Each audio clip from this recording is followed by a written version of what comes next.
जय श्री राधे मेरे प्यारे भक्तों। आज हम आपके लिए लेकर आए हैं माघ मास महात्म का 19वां अध्याय। तो आइए शुरू करें 19वां अध्याय। वह पांचों कन्याएं इस प्रकार विलाप करती हुई बहुत देर प्रतीक्षा करके अपने घर में लौटी। जब घर पर आई तो माताओं ने पूछा कि इतना विलंब तुमने क्यों कर दिया। तब कन्याओं ने कहा कि हम किन्नरियों के साथ क्रीड़ा करती हुई सरोवर पर थी और कहने लगी कि आज हम थक गई हैं और जाकर लेट गई। वशिष्ठ जी कहते हैं कि इस प्रकार आशय को छुपाकर वह विरह की मारी पड़ गई। उन्होंने घर में जाकर किसी प्रकार की क्रीड़ा नहीं की। वह रात्रि एक युग के समान बीती। सूर्य नारायण के उदय होते ही अपने आप को जीवित मानती हुई माताओं की आज्ञा लेकर गौरी पूजन करके वे कन्याएं वहां पर जाने लगी। उसी समय ब्राह्मण भी स्नान करने के लिए अछोद सरोवर पर आ रहा था। उसके आने पर कन्याओं ने वाह वाह किया। जैसे कमलिनी प्रातःकाल सूर्योदय को देखकर कहती हैं, उसको देखकर उनके नेत्र खुल गए और उस ब्रह्मचारी के पास गई। आपस में एक दूसरे का हाथ पकड़कर चारों तरफ से उसको घेर लिया और कहने लगी कि मूर्ख, उस दिन तू भाग गया था, आज नहीं भाग सकता। हम लोगों ने तुमको घेर लिया है।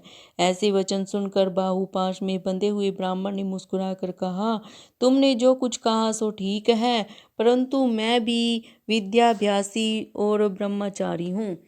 गुरुकुल में मेरा विद्याभ्यास पूरा नहीं हुआ। पंडित को चाहिए कि जिस आश्रम में रहे उसके धर्म का पालन करे। इस आश्रम में मैं विवाह करना धर्म नहीं समझता। अपने व्रत का पालन करके और गुरु की आज्ञा पाकर ही मैं विवाह कर सकता हूँ, पहले नहीं कर सकता। यह बात सुनकर वह कन्या इस प्रकार बोली जैसे वैशाख मास में कोयल बोलती है। वह कहने लगी कि धर्म से अर्थ और अर्थ से काम और काम से धर्म के फल का प्रकाश होता है।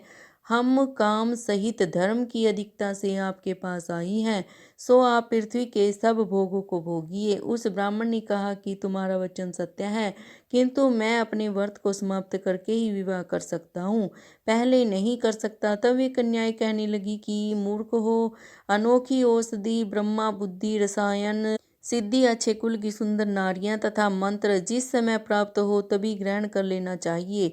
इसी से कार्य को टालना अच्छा नहीं होता। केवल भाग्य वाले पुरुष ही प्रेम से पूर्ण अच्छे कुल से उत्पन्न स्वयं वर चाहने वाली कन्याओं को प्राप्त होते हैं। कहाँ हम अनोखी सुंदर नारियां, कहाँ आप तपस्वी बालक। यह बेमेल का मेल मिलाने में विधाता की चतुराई ही है। इस कारण आप हम लोगों के साथ गंधर्व विवाह कर ले। इनके ऐसे वचन सुनकर उस धर्मात्मा ब्राह्मण ने कहा कि व्रती रहकर इस समय विवाह नहीं करूँगा, मैं स्वयंवर की इच्छा नहीं करता। इस प्रकार उसके वचन सुनकर उन्होंने एक दूसरी का हाथ छोड़कर उसको पकड़ लिया।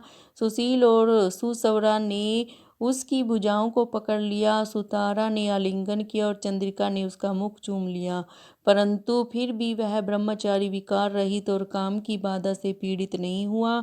और फिर उसने क्रोधित होकर उनको श्राप दिया कि तुम डायन की तरह मुझसे चिपटी हो, इस कारण तुम पिशाचनी हो जाओ।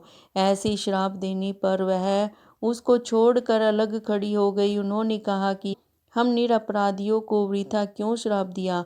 तुम्हारी इस धर्मज्ञता पर धिक्कार है। प्रिय करने वाले से बुराई करने वाले का सुख दोनों लोकों में नष्ट हो जाता है। इसीलिए तुम भी हम लोगों के साथ पिशाच हो जाओ। तब वे आपस के क्रोध से उस सरोवर पर पिशाच पिशाचनी हो गए और बस पिशाच पिशाचिनी कठिन शब्दों में चिल्लाते हुए अपने कर्मों को भोगने लगे। वशिष्ठ जी कहने लगे कि हे राजन, इस प्रकार वह पिशाच उस सरोवर के इधर उधर फिरते रहे। बहुत समय पश्चात मुनियों में श्रेष्ठ लोमस ऋषि पौष शुक्ला चतुर्दशी उस अछोद सरोवर पर स्नान करने के लिए आए। जब क्षुधा से दुखी इन पिशाचों ने उनको देखा तो उनकी हत्या करने के लिए गोल बांधकर उनको चारों तरफ से घेर लिया। वेद निधि ब्राह्मण भी वहां पर आ गए और वे लोमस ऋषि के तेज के सामने ठहर न सके और दूर जाकर खड़े हो गए। वेद निधि हाथ जोड़कर लोमस ऋषि से कहने लगे कि भाग्य से ही ऋषियों के दर्शन होते हैं।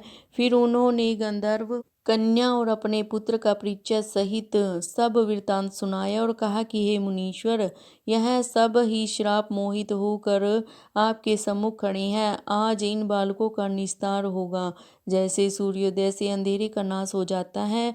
वशिष्ठ जी कहने लगे कि पुत्र के दुख से दुखी हुए वेद निधि ब्राह्मण के ऐसे वचन सुनकर लोमस ऋषि के नेत्रों में जल भर आया और वेद निधि से कहने लगे, मेरे प्रसाद से बालकों को शीघ्र समृद्धि पैदा हो। मैं उनको धर्म कहता हूँ, जिससे उनका आपस का श्राप विलीन हो जाए। तो मेरे प्यारे भक्तों, ये माघ मास महात्म का 19वां अध्याय समाप्त हुआ। जय श्री राधे, जय श्री कृष्ण जी की।